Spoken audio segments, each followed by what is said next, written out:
Saudara, sesosok mayat tanpa identitas ditemukan di jalur kereta api di Jember, Jawa Timur. Korban diduga tewas akibat tertabrak kereta api.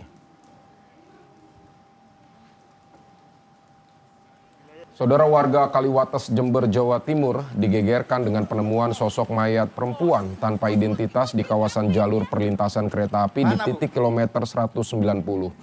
Korban ditemukan dalam kondisi penuh luka. Diperkirakan korban mengalami kecelakaan kereta api lebih dari 12 jam.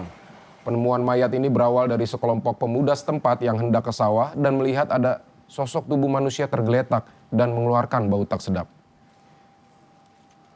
Kami sudah di TKP dan sudah dilakukan evakuasi. Untuk jenazah sudah dibawa ke rumah sakit Dr. Subandi, kamar mayat. Demikian. Saat ini masih dugaan. Kami masih melakukan titik dengan wawancara terhadap saksi. Untuk lebih jelasnya masih belum diketahui.